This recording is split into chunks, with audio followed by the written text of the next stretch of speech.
Happy anniversary, Mama.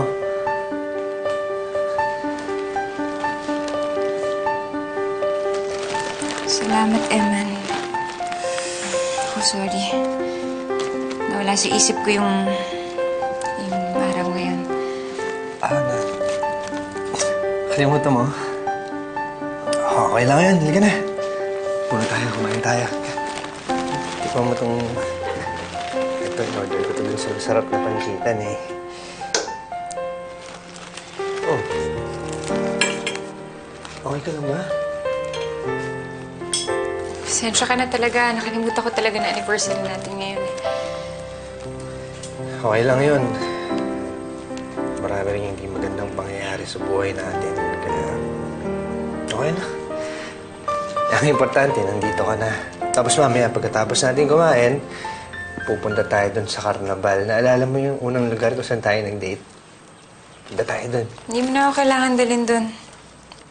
Mama, kailangan nating i-celebrate yung pagmamahalan natin. Ano ba kasi iniisip mo? Sabihin mo nga sa akin. Hindi ito yung tamang oras para pag-usapan natin to, Eman. Ayoko maging masama sa'yo. Okay, doon muna ako sa... Saka, sandali, Mel. Ano ba nangyayari sa'yo?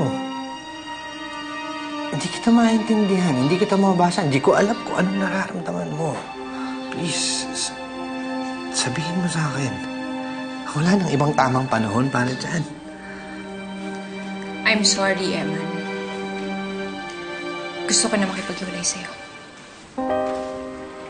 Hindi. Mel, bakit? Eman, kailangan akong gawin to. Hindi ako umaalis dito. Lalo kung nagsistay dito, lalong lumalala yung sitwasyon. Hindi ko na kaya maging masaya. Alam mo kung bakit? Kasi nakikita kita. Nakikita kita. Paulit-ulit ko nakikitang nawawala si Mudking. Nakikita kita. Bumabalik yung galit at sakit sa puso ko. Alam ko namang wala kang kasalanan sa pagkamatay ng bata, pero Eman, hindi ko kaya. Hindi kita mapatawad kasi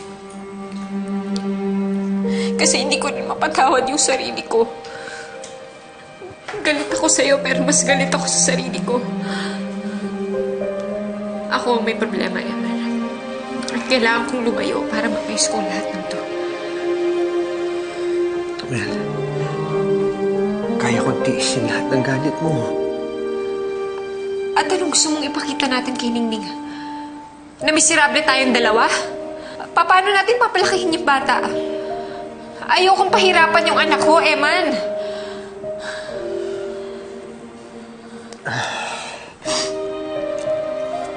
Hayaan mong tulungan kita. Hindi mo ba ako kailangan? Hindi mo na ba ako mahal? Well, ikaw lang ang inisip ko. Hindi mo naman ako iiwan. Eman, ang dahil sa akin, nakalimutan mo na rin ang sarili mo. Hindi ako kailangan mo sa ngayon. Ang kailangan mo yung taong tutulong sa'yo. Yung tutulong sa mga pangarap mo. Di ba ganun naman pag mag-asawa? Nagtutulungan. Hindi yung katulad ng ginagawa ko sa'yo na sinisisi kita. Binababa kita. Eman, pasensya ka na. Hindi ko gustong gawin to sa'yo.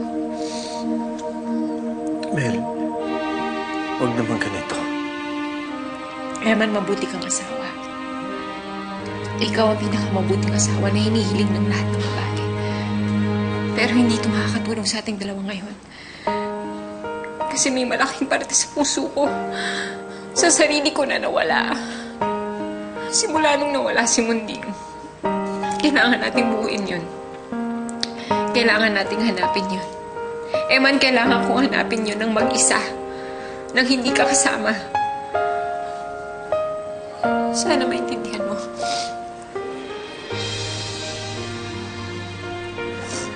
At pag dumating ang oras na buo na tayo ulit, malay mo, baka maayos natin to at makita natin na tama pa rin tayo sa isa't isa. Baka sakali.